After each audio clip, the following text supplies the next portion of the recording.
សួស្តីអ្នកទាំងអស់គ្នាថ្ងៃនេះជួបជាមួយខ្ញុំសុជាតិបន្តទៀតថ្ងៃនេះខ្ញុំសូមលើកយក phrase មួយចំនួនមកបង្ហាញអ្នកទាំងអស់គ្នាដែល phrase ទាំងអស់នេះគឺជា phrase ដែលគេប្រើប្រាស់ប្រចាំថ្ងៃតែម្ដងហើយខ្ញុំជឿថាមានអ្នកខ្លះបានចេះច្បាស់ហើយអំពី phrase ទាំងអស់នេះប៉ុន្តែអ្នកខ្លះអាចសពិចសពិលឬក៏មិនទាន់ចេះនៅឡើយអូខេតោះយើងចាប់ផ្ដើមមើលទាំងអស់គ្នាតែម្ដងហើយសូមកុំភ្លេចជួយ subscribe ផងបើសិនជាគិតថាវីដេអូមេរៀននេះមានសារៈសំខាន់អរគុណច្រើនតោះយើងចាប់ផ្ដើមចូលមើលតែម្ដង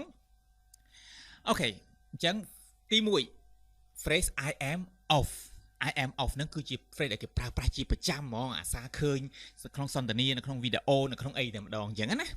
ជាពិសេសគឺនៅកន្លែងធ្វើការតែម្ដងអូខេ I am off បកប្រែថា I am living មានន័យថា I am living មានន័យថាខ្ញុំចាក់ចេញឬក៏ខ្ញុំទៅហើយឬក៏ខ្ញុំចេញទៅហើយចេញឥឡូវនឹងតែម្ដងអញ្ចឹងណាពេលដែលយើងត្រូវទៅផ្ទះឬក៏ចប់ការសន្ទនាឬក៏ចប់កិច្ចការណាមួយអូខេ I am off see you tomorrow okay I am off see you tomorrow អញ្ចឹងបើប្រែថាខ្ញុំទៅហើយស្អែកជួបគ្នាអញ្ចឹងណានិយាយថា I am off ឬក៏ I'm off okay I have to pick up my daughter from school so I'm off now អញ្ចឹងខ្ញុំត្រូវទទួលណាខ្ញុំត្រូវទៅយកកូននៅសាលារៀនពីសាលារៀនដូច្នេះខ្ញុំចេញទៅមុនហើយឬក៏ខ្ញុំចេញទៅឥឡូវហើយគេប្រើ I'm off okay I am on it I am on it សម្បូរប្រើណាសម្បូរមែនតើប្រើជាញឹកញាប់មែនតើ I am on it នឹងមានន័យថា I am working on it មានន័យថាខ្ញុំកំពុងធ្វើវាឬក៏ខ្ញុំកំពុងតែដោះស្រាយវាឬក៏ខ្ញុំកំពុងតែធ្វើកិច្ចការនឹងឬក៏មួយទៀតបើប្រែថាខ្ញុំនឹងធ្វើវាឬក៏ខ្ញុំទទួលភារកិច្ចនេះនៅពេលដែលការទៅជែកគ្នាទៅឃើញតែយើងថាអូខេខ្ញុំកំពុងធ្វើវាឬក៏ខ្ញុំទទួលភារកិច្ចនេះគឺខ្ញុំនឹងធ្វើវាអញ្ចឹងគេប្រើពាក្យ I am on it អញ្ចឹងណាហើយប្រើច្រើនមែនតើបើយើងអត់បានដឹងអត្ថន័យរបស់វាអាចនឹងរំលងខ្លឹមសារដែលគេចង់និយាយអូខេអញ្ចឹង can you prepare the letter ណា can you prepare the letter អញ្ចឹងប្រែថាតើឯងអាចជួយរៀបចំធ្វើលិខិតនេះបានទេអូខេព្រោះយើងត្រូវការលិខិតមួយដើម្បីដាក់ទៅក្រសួងឬក៏ដាក់ទៅអាជ្ញាធរឬក៏ធ្វើកិច្ចការណាមួយអញ្ចឹងទៅអញ្ចឹងB ហ្នឹងគាត់ថា I'm on it គាត់ថាខ្ញុំកំពុងធ្វើវាខ្ញុំកំពុងធ្វើវាហើយព្រោះគាត់ដឹងរឿងមុនហើយគាត់កំពុងតែធ្វើវាអញ្ចឹងណាប៉ុន្តែបើសិនជាអត្ថន័យមួយទៀតគាត់ថាគាត់ថាចាំខ្ញុំធ្វើវាក៏បានដែរចាំខ្ញុំធ្វើវាអញ្ចឹង I'm on it ឬក៏ខ្ញុំទទួលភារកិច្ចនេះ I'm on it អូខេឥឡូវយើងមើលមួយទៀត A គាត់ថា we need help with the design ហ្នឹងបើប្រែថាការ design ការរចនានៅរូបភាពរចនានៅទម្រង់អីមួយអញ្ចឹងណាអូខេ we need help with the design យើងត្រូវការជួយខាងរចនាឬក៏ផ្នែករចនាផ្នែកគូផ្នែករៀបចំឲ្យស្អាតបានអញ្ចឹងទៅអូខេអញ្ចឹង B គាត់ថា don't worry I'm on it កុំភ័យណាសូមកុំបារម្ភអីខ្ញុំនឹងធ្វើវាឬក៏កុំបារម្ភអីខ្ញុំទទួលភារកិច្ចនេះអូខេ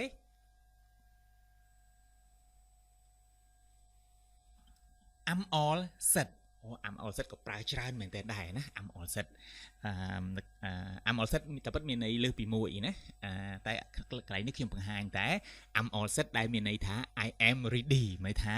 ខ្ញុំត្រៀមខ្លួនរួចជាស្រេចឬក៏ខ្ញុំរួចរាល់ហើយ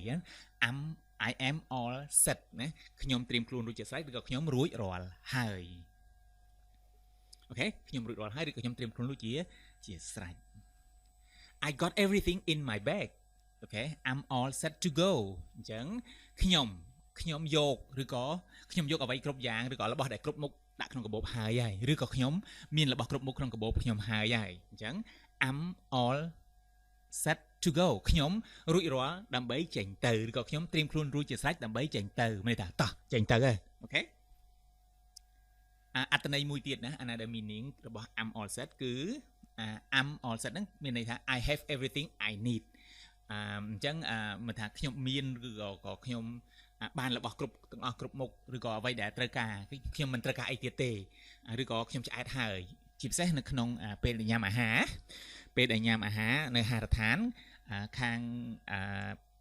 អ្នករតុកគាត់មិនសួរយើងថាបងត្រូវការញ៉ាំអីទៀតអត់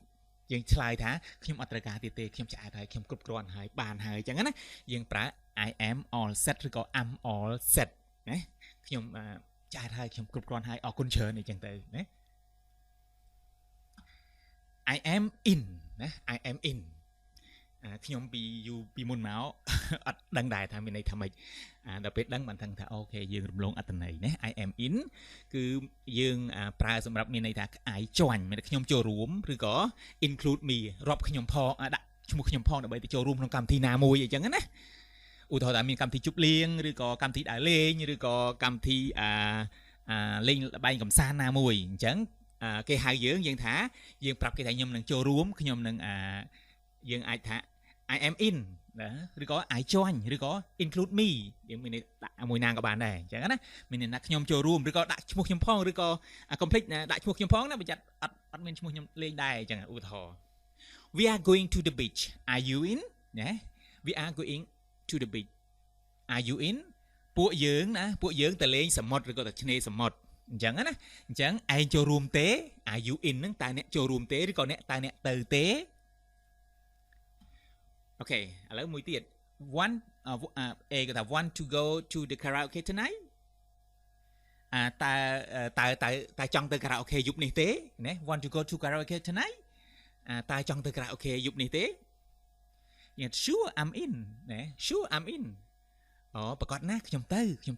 ដាក់ឈ្មោះខ្ញុំផងអញ្ចឹងណា complete ហៅខ្ញុំផងឬក៏ឲ្យខ្ញុំចូលរួមផងណា I'm in យើងឆ្លើយអញ្ចឹងតែម្ដងអូខេតោះយើងតទៅទៀត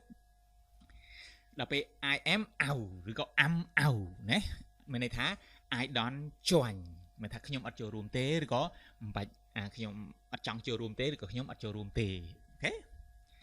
ខ្ញុំមិនចូលរួមទេឬក៏កុំដាក់ឈ្មោះខ្ញុំឬក៏អីចឹងតែដើម្បីយើងមិនចូលរួម I don't like dancing so I am out អញ្ចឹងខ្ញុំមិនចូលចិត្តរាំរែកទេអញ្ចឹងដូច្នេះខ្ញុំមិនចូលរួមទេឬក៏មិនបាច់ដាក់ឈ្មោះខ្ញុំទៅទេ